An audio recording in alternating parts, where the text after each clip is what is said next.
You're born a genius, but not the kind anyone notices. My father died when I was 6. You knew that, right?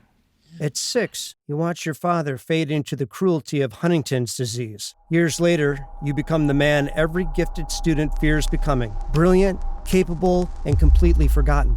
You study at Caltech, publish papers, and co-found a company called Gray Matter with Elliot Schwartz and Gretchen, your lab assistant, and once your fiancée. Then pride enters the room. One party, one argument, and you feel you don't belong among the wealthy. You walk out, selling your share for $5,000. They make billions. You tell yourself it was about principles, but it was about ego. This is the first time you destroy your life in the name of dignity, and it won't be the last. Now at 50, you're a high school chemistry teacher in Albuquerque. Your students ignore you, and your second job is at a car wash, leaving you humiliated. The world has moved on without you. You have Skylar as your wife, who loves you, but does not truly see you. You have a son, Walter Jr., who has cerebral palsy and adores you unconditionally. And Skylar is pregnant with your second child, Holly. You are tired and terrified of how small you've become. Then the universe gives you what feels like an excuse: lung cancer. It arrives like an equation that must be solved, initially inoperable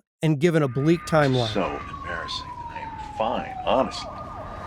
It's just some bug going around.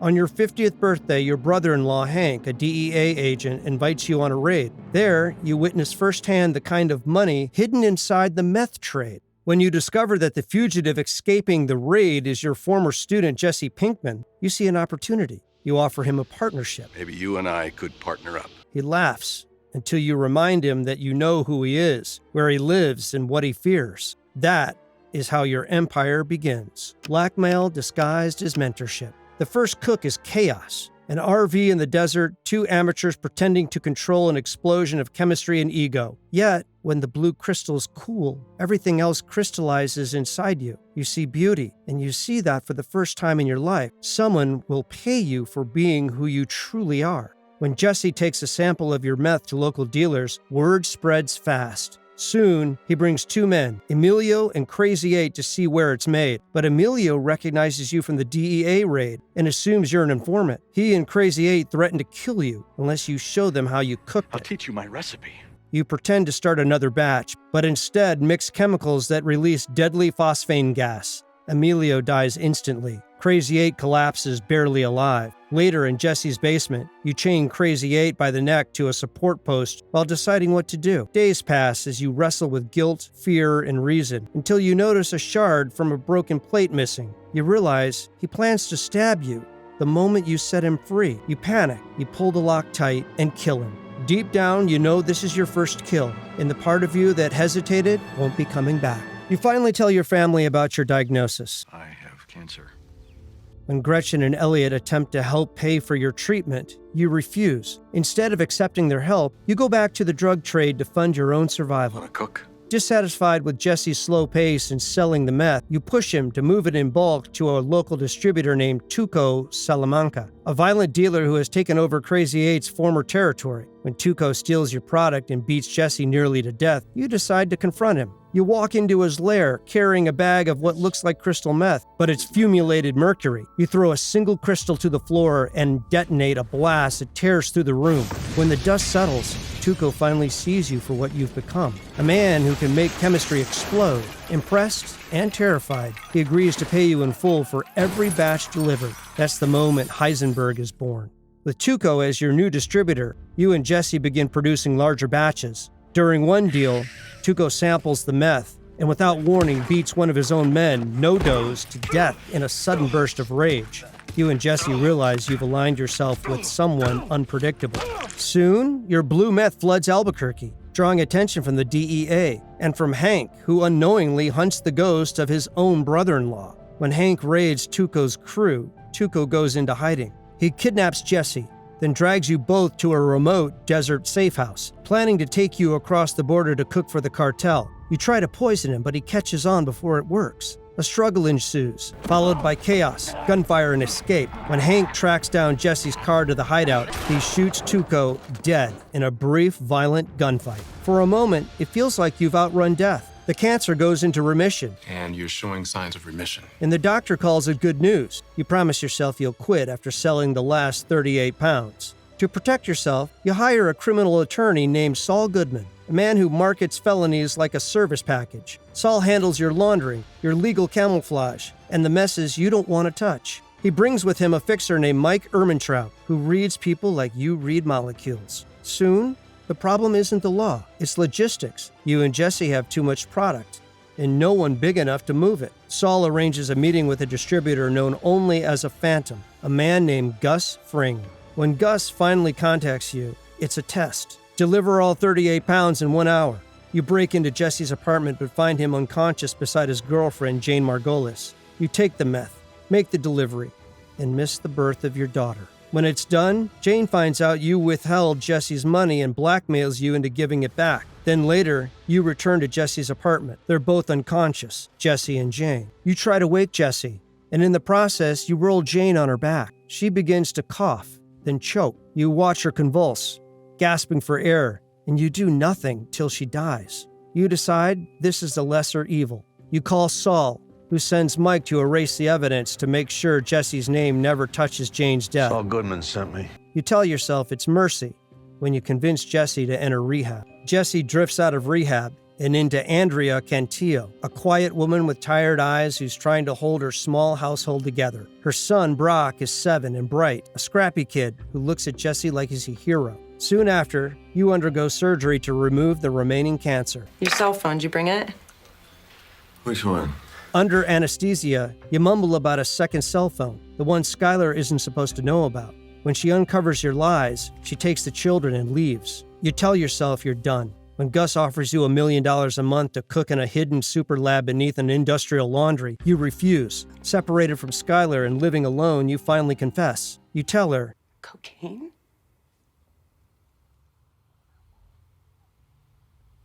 Methamphetamine. you've been paying for your treatment by cooking meth. Horrified, she demands a divorce and makes you promise to stay away from the children. Then Jesse starts cooking his own version of your blue meth. The purity and the fact that he's doing it without you offends you.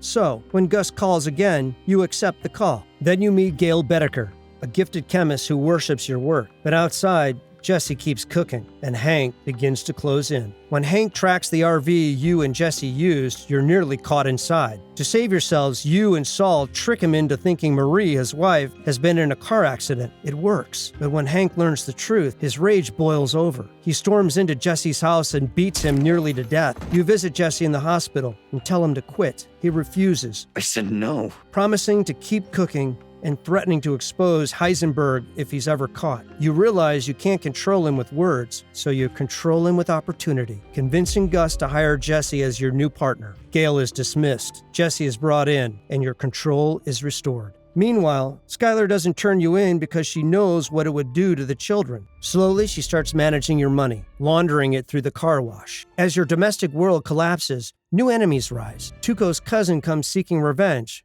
Their uncle Hector tells them your name. They arrive at your doorstep with an axe, ready to kill you, but Gus intervenes. He redirects them to Hank, the man who actually killed Tuco. The cousins die in an attempt, and Hank is nearly left paralyzed. And Skylar forces you to pay for his care. Then comes trouble. When 2 of Gus's street dealers murder the young brother of Andrea, Jesse plots revenge. You step in, kill the dealers, and ignite a war. Gus orders a hit on Jesse and brings Gail back to replace you. When Gus's men bring you to the lab to be executed, you make one last call to Jesse. Listen to me. You're closer than we are. You'll have about a 20-minute lead. They've got me at the laundry and they're going to kill me.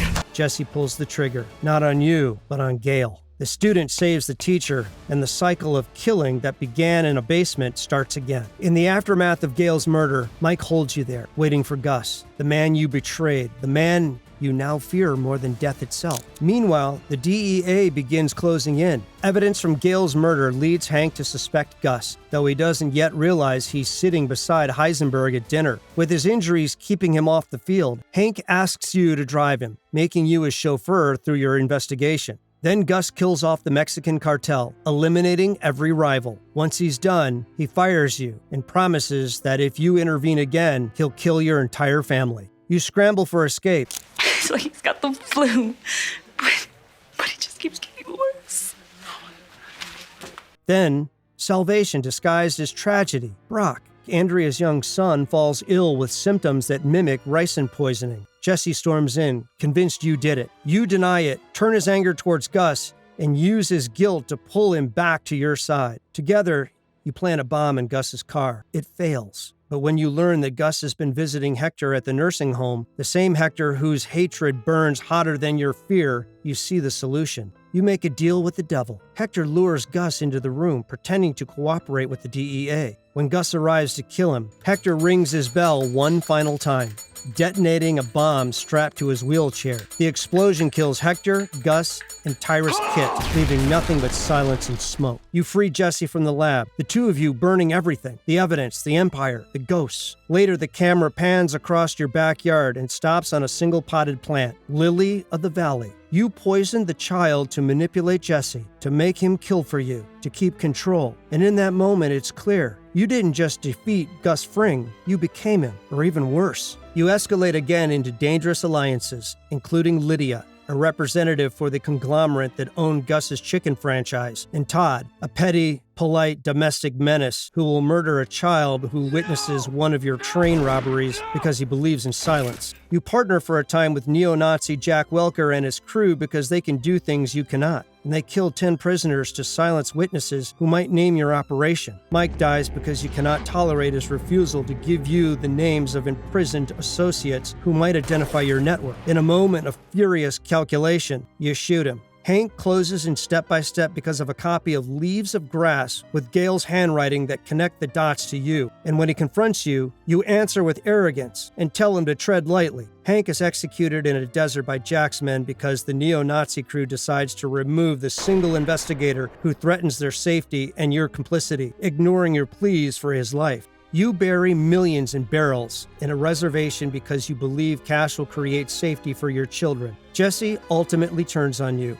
because he learns you poisoned Brock, and because he sees in you the face of a man who watched Jane die. You arrive to have him captured and enslaved in a meth lab because your paranoia cannot leave an exponent of your guilt alive. You run for a while, and then you come back, not to reclaim, but to reconcile in the most twisted way possible, because seeing Gretchen and Elliot on television deny your role in gray matter rekindles the original wound. You coerce them into publicly placing your money in a trust for your son to prove that you could still make right what your pride once ruined. And you are not to spend a single dime of your own money. And you confess to Skylar that you did this for yourself, not them, and that a confession clears more of you than any staged apology would have. You call Lydia to poison her with a ricin dose because she's at risk. You orchestrate final answers. Is it done?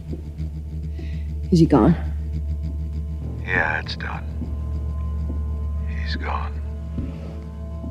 They're all gone. And you walk into the lab you built, and you touch the instruments that were faithful when people were not. As police close in, you are finally left alone with the instruments and the residue of everything you blew apart. You die with a bullet in your side after freeing Jesse, and after orchestrating one last set of reckonings. You collapse on the lab floor. Why does it suck to be born Walter White? Because you wanted to matter, and you did, but you mattered at the cost of everything that once made life worth living. You were born a teacher, and you died as a lesson. That is why it sucks to be Walter White.